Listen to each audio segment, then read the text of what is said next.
Salam, Bapak Ibu, saudara-saudara kasih Tuhan. Kita akan teruskan pelajaran kita tentang buah-buah Roh Kudus.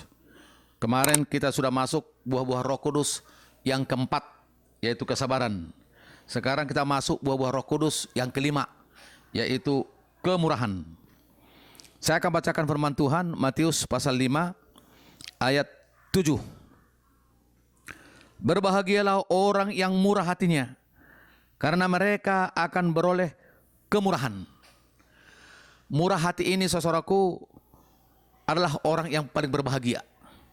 Ada 10 kata-kata bahagia dari Tuhan Yesus waktu di gunung. Salah satu, murah hati. Apa itu arti murah hati? Arti murah hati itu dia menerima, umpamanya contoh tamu, tidak memikirkan siapa dia, pejabat atau tidak pejabat, orang miskin atau orang kaya, satu suku, lain budaya, lain negara, tidak. Karena hatinya penuh dengan kasih. Dalam kasih itu ada murah hati. Namanya pun buah-buah roh, buah-buah Roh Kudus. Kita melihat sebagai contoh perumpamaan Tuhan Yesus, yaitu dalam Lukas pasal 10 ayat 30 sampai 37. Di sana ada salah satu cerita di mana ada seorang disamun atau diganggu oleh orang, dirampok oleh orang, yaitu dari Yerusalem turun ke Jericho. Dan kemudian di jalan itu ada orang lewat. Satu imam lewat. Dia berkata, kasihan ya, dia dirampok, dia dipukuli, dia luka, habis hartanya, luka-luka dia, sakit, tapi dia pergi, hanya ucapan doang, kasihan. Malah kita tahu imam ini sebagai contoh sekarang imam pemimpin dalam satu ibadah. Imam orang Yahudi, sekarang istilahnya pendeta, gembala. Tetapi kasihnya hanya dalam ucapan di mulut, perbuatannya tidak, dia lewat pergi. Yang kedua, orang Lewi. Orang Lewi itu contoh juga hamba Tuhan, majelis, sidang jemaat yang sudah Kristen, rajin ke gereja. Dia juga berkata, kasihan ya, dia dirampok, dia luka-luka, habis hartanya, tetapi dia lewat pergi juga, hanya dalam ucapan doang. Yang ketiga, yaitu orang Samaria. Orang Samaria ini di luar orang Yahudi, di luar orang Israel. Dia tidak percaya kepada Tuhan. Dia tidak percaya kepada Tuhan yang hidup. Tetapi waktu dia melihat tadi yang dirampok, maka dia turun. Dia mengasihi dengan kata-kata yang baik. Kasihan ya, tapi dia tolong, dia bantu. Malahan diantar berobat, ditaruh di hotel, dititipkan uang. Berapapun nanti pengobatan ini, nanti saya bayar semua. Kalau kurang, saya titipin. Jadi uang hotel, uang pengobatan, mungkin ke dokter atau kemanapun namanya, waktu itu semuanya dibayar, ditanggung oleh orang Samaria ini. Sehingga Yesus bertanya kepada murid-murid, siapa di antara yang 3 orang ini yang murah hati, yang belas kasihan? Datang murid-murid menjawab, Guru, adalah yang ketiga, yaitu orang Samaria. Itulah sebabnya saudara-saudara kasih Tuhan, kita yang sudah percaya dipilih oleh Tuhan Yesus, mari kita mengucapkan dengan kata-kata kasih dan juga melakukan dengan perbuatan seperti orang Samaria ini.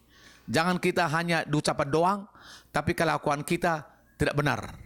Kadang-kadang seringkali kita beribadah, rajin ke gereja, menangis-nangis, berteriak-teriak, jingkrak-jingkrak, tapi di luar ibadah kita tidak mengasihi orang, tidak mengasihi saudara, tidak mengasihi tetangga, ya tidak mengasihi apalagi satu kerja dan yang lain. Hidup kita bukan jadi berkat. Ucapan kita ucapan binatang, ucapan yang tidak benar, yang tidak sesuai dengan firman. Perbuatan kita pun perbuatan duniawi, jahat. Tapi janganlah. Kalau ada yang demikian orang Kristen, bertobatlah. Masih ada kesempatan mengakui dosa-dosa dan darah Yesus menyucikan dosa-dosa, dan undang Roh Kudus untuk memimpin kita supaya kita bisa melakukan apa yang dilakukan oleh orang Samaria ini, yaitu dengan perkataan dengan kasih dan perbuatan juga dengan kasih.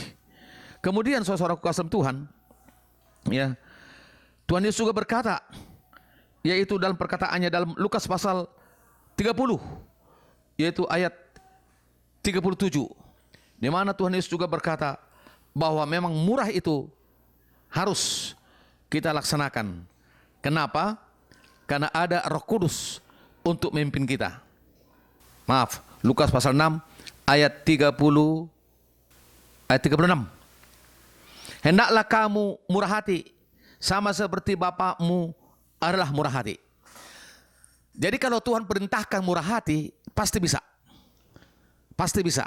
Contoh, bagaimana Tuhan Yesus perintahkan murid-murid memberikan makan 5.000 orang dengan 5 ketur roti 2 ekor ikan. Itu yang bisa dilaksanakan oleh murid-murid karena ada anak kecil jual roti dan ikan. Tetapi Yesus akan meneruskan pekerjaan itu. Karena Yesus menyuruh, memerintahkan, pasti Yesus juga ikut campur tangan, bertanggung jawab mengerjakannya bersama murid-murid. Sehingga kita melihat Yesus mengucap syukur kepada Bapa, maka roti itu dipecah-pecahkan, demikian juga ikan itu, maka cukup 5.000 orang, maka sisa 12 bakul. Demikian juga akhir zaman ini bisa terjadi kepada kita. Jadi jangan coba-coba kita membatasi apa kata Tuhan Yesus, apa perintah Tuhan Yesus. Kalau Tuhan Yesus berkata, hendaklah kamu murah hati, karena Bapakku di surga murah hati. Jadi tentu kita bisa murah hati kalau sudah Yesus perintahkan. Dengan syarat apa? Dengan syarat kita berkata, aku mau Tuhan, aku mengundang Roh Kudus, karuniakanlah Roh Kudus untuk membantu aku, supaya aku bisa murah hati. Ya, itulah buah Roh Kudus yang kelima. Rasul Paulus menulis ini dengan pimpinan Roh Kudus, karena dia sudah mengalami, yaitu buah-buah Roh Kudus yang 9 ini. Jadi kita pun di akhir zaman ini, mari kita undang Roh Kudus, kita berdoa dengan sungguh-sungguh dengan iman. Roh Kudus akan turun, dan Roh Kudus akan berikan kepada kita buah-buah Roh Kudus, yaitu murah hati. Maka nama Tuhan Yesus dimuliakan, diagungkan. Tuhan memberkati. Amin.